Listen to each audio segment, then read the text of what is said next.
Rebecca. Thank you so much for joining me for today's video. Today's video is not going to be a makeup project pan type related video. This is actually going to be a top 10 list, top 10 books that I read this year. Aside from makeup, another thing of my obsession is to read and movies. So I'm sorry if you guys don't like those kinds of videos. I know some of you guys like to read, so who knows, maybe you guys will find something here that you've read before and we can compare our reading tastes. So number 10 is Brooklyn by Calm Toybin. Oh geez, I should have practiced the names of these before I started. But this is Brooklyn. This was turned into a movie with Saoirse Ronan. I think that's how you say her name. And this book talks about, it's a story about this Irish girl that comes to America. Her sister sends her to America. And it's just a story of an immigrant, how she gets accustomed to the American ways, how she gets acculturated, she meets somebody, and then they get married, and how she changes from the kind of person that she was in Ireland to the kind of person that she was when she came to America. Back in Ireland, she was very scared, very timid, very like in her shell, and coming to America and living with people that she doesn't know, having nobody here to help her, just shows how she grows up, how she matures, and just her story about going back home, and how when she goes back home, people notice how she's changed and she's not afraid to stand up for herself and for her family. It's just a really nice story. I saw the movie first, and I think if I had not watched the movie, I probably would have rated it like 3.5 stars maybe. The book is very slow. It can feel a little bit monotonous. But as I was reading it, I was playing the movie in my head, and I loved the movie. So that's why this one got a 5. Maybe my opinion on this is a little biased, but I really did enjoy this book and this movie, so that's why this is my number 10. Number 9 is Uprooted by Naomi Novik, and this is a fantasy. I think this would be considered fantasy. I don't read much fantasy, but this book took me by surprise. I won't lie to you guys. I started this book about 3 times because within the first few pages they start talking about a dragon, and I'm like, what? Where did this dragon come from? So I had to start all over again until I kind of got used to, you know, the fantasy creatures that you read in fantasy books. But I really did enjoy this. It came out of nowhere. Like I said, it was a nice, pleasant surprise. This story is about, there's this dragon lord type person that he takes a girl and he keeps her as his prisoner. Well, not prisoner, but like captive. Is that the right word? Anyway, for like 10 years, and then he releases them, and then he picks a new girl. So this story follows this girl and her best friend. And the best friend, the whole town knows that she's gonna be picked to go. And during the selection ceremony or whatever, she stands up for her, something happens and she stands up for her best friend, and he ends up taking the main character instead of the best friend. So this story is about how she discovers she herself has some powers, and a whole lot of stuff goes on, but I really did enjoy this. It was very easy to read, very fast paced, and I do recommend it. The next book that I have here is Station 11 by Emily St. John Mandel. This is another book that kind of snuck up on me. I had heard a lot of people talking about it on YouTube, on BookTube. I especially, what is her name? Reagan. She talked about, from Peru's Project, she talked about this book. And I don't know if it's because she's really into historical fiction. I thought this was like a World War II book. I bought it, I didn't even read the back. Like, I had no idea what this was about, but this is about pretty much kind of like post-apocalyptic, like pre-apocalyptic, and then the apocalypse happens, and then the post-apocalyptic. It has 3 different timelines, different storylines that somehow they connect through the book. And it's a really fun story. It talks about a virus that kind of like wipes down the whole world, and I think only 1% of the people or the population is immune to this virus. And it's about their survival story and how, like I said, different people stories connect, and how they're all interconnected. This is, like I said, this is another one that just snuck up on me. I read this about maybe 2 weeks ago, so really enjoyed this. Number 7 is The Royal We by Heather Cox and Jessica Morgan. And I guess you can tell what this book is kind of about. Who does that resemble? I'll give you guys a hint. So this is Kate Middleton fan fiction. I am obsessed with the royals. I'm not gonna lie. Well, not obsessed, but I'm very interested. It like comes and goes. There are times when I'm like really obsessed about it and then I kind of forget about it. Like when The Crown came out on Netflix, oh my gosh, I was all over that, but I'm kind of over it now. Anyway, The Royal We. This is fan fiction of Kate Middleton and Prince William. And this just talks about their story, you know, their love story, how they met, them getting married, and like the drama that goes behind the walls of the palace because of their relationship. All the drama that goes on in this book, I'm pretty sure, I mean, I don't know, there's no way to know, you know, if it's true or not, or if it's based on some rumors. I don't know, but I really enjoyed it. It was a nice surprise. And if you guys like chick lit and fan fiction of the royals, I suggest that you guys pick this up. Number 6 is 13 Hours, The Secret Soldiers, no, sorry, that's the name of the movie. 13 Hours, The Inside Account of What Really Happened in Benghazi by Mitchell Zukov with the Annex Security Team. So this is a nonfiction book. I don't know if you guys know the whole political significance of what happened during 13 Hours, but this is based on true story events that happened back in September 11th in 2012 in Benghazi. The American ambassador was, I guess, in one of his tours visiting Libya, and the annex where he was stationed, I guess where he lived, was attacked. There was an unofficial CIA team there as kind of like backup for their security system, and they were based like off-site at another camp per se.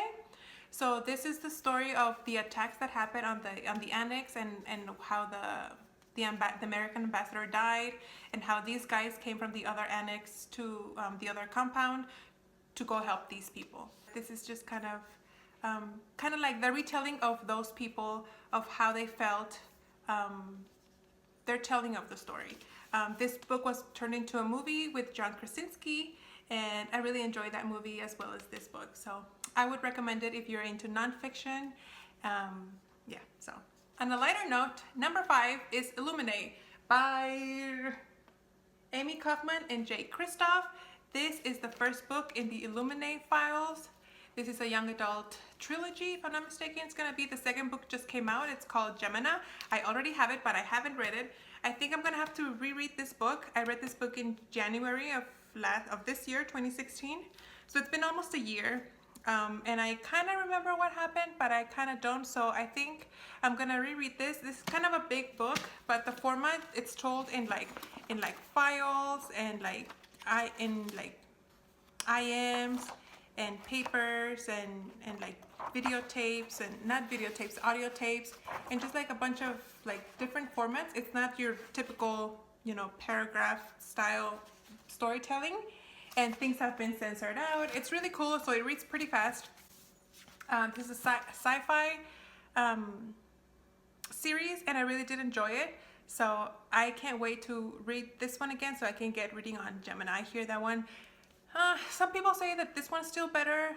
You know, the Gemini has a slight second book syndrome, but I don't know. This one was really good. I remember reading it very, very fast. So I would, you know, I think everyone on BookTube has read about this book or knows about this book. So I'm not gonna spend too much time on it. I really, really enjoyed it. Number 4, I don't have with me because I actually listened to that on audiobook. Because the movie was coming out and I wanted to read it before the movie came out, and that is Inferno by Dan Brown. It's the 4th book in the Robert Langdon series by Dan Brown. The most famous one of those is the Da Vinci Code, which I'm sure you guys have heard of it, but this one is the 4th book in that series. and it follows Professor Langdon, who has been kidnapped and his memory kind of gets erased, and he's kind of framed on this crime, but he can't remember what happened because his memory has been erased. So it's him trying to put the pieces back together to find who is framing him for this crime. And so yeah. Number 3 is another nonfiction book, and this maybe is also biased because I loved the podcast, and this is Adnan's Story by Rabia Chaudhry. She is the author, but she's also a lawyer and friend of him. If you guys haven't heard from Serial, I don't know what you guys were doing in 2014, because that was the thing, the most popular thing. That was the Stranger Things of 2014, okay? I hope you guys know what Stranger Things is too. But yes, this is the story of Adnan Syed. He was convicted of murdering his ex-girlfriend back in 1999 when he was 18 years old. He claims that he didn't do it. How do I explain this? This is a very gray case. There's very crappy evidence. There was very poor job done by his lawyer. They have a shady eyewitness of the events, which they based his conviction on, that shady person. But I'm just, even after reading this, I'm like, oh my God, I don't know, did he do it? Did he not do it? It's a very complex story, and when he's asked to defend himself, he really can't. So you think if you were innocent, you would be like, I didn't do it, and you would be able to back it up, but he can't, and that's what makes this whole story so frustrating. Earlier this year, he was granted a second trial. Is that how you say it? Like, his conviction was overturned? Is that how you say it? I think so. And so they're gonna trial him again with new evidence, new DNA. You know, technology has gotten so much better than it was back in the 1990s. If you guys haven't heard Serial, it's a podcast. You guys totally should check it out because it's really, really good, especially if you're into like murder mysteries. But this is a real case, so really good. I recommend it. Oh, I don't think I even said what this book was about. It goes over his like new evidence and letters from people, and then she's kind of exposing a lot more details that Serial kind of touched on but didn't really dive into, and this one does.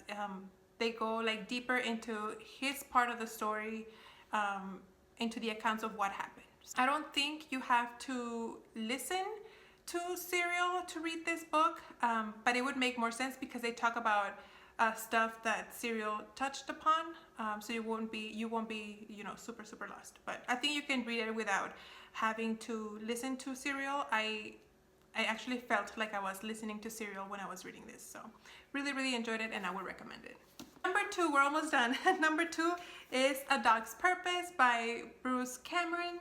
Oh, this book had me in tears. Book, it talks about, what dogs think when living their lives.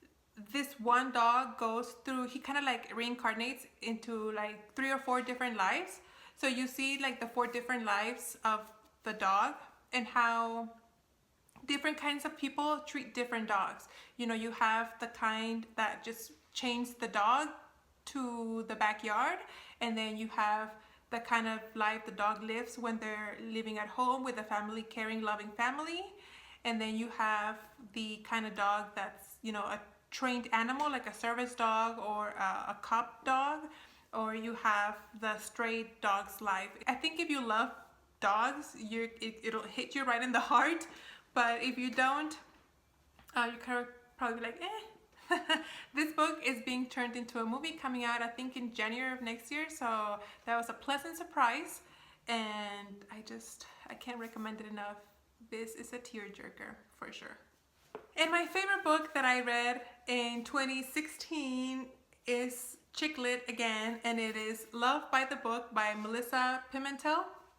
And this girl reminds me of Candy Johnson with her red hair and her red lips. This book is about this girl who is tired of just like her crappy dating, and she decides to date taking advice from dating how-to books. And she just, I think she buys like 3 or 4 books, and she does all the tips that those books say to do in order to have a successful dating relationship that will lead into marriage or whatever. And it's just hilarious. It had me laughing out loud. You know, total chick lit, and I loved it. I can't recommend it enough. If you like chick lit, if you like funny books, if you like Sophie Kinsella and Meg Cabin, I think you would enjoy this book very, very much. Really, really, really enjoyed it, and I can't stop smiling when I think of this book, because I think of like the different things that she went through and like her reaction, and it's so funny. I listened to this on audiobook as well, and maybe because of the narrator's voice, it had like more emotion to what was happening to it. It was hilarious, so I really, really recommend it. So there you go, guys. Those are my top 10 books that I read in 2016. I hope you guys enjoyed this video. If you guys have read any of those books, or if you have different opinions than mine, go ahead and leave them in the comments below, but be nice, because you know it's nice to be nice. Thank you so much for watching. We'll see you guys later. Bye.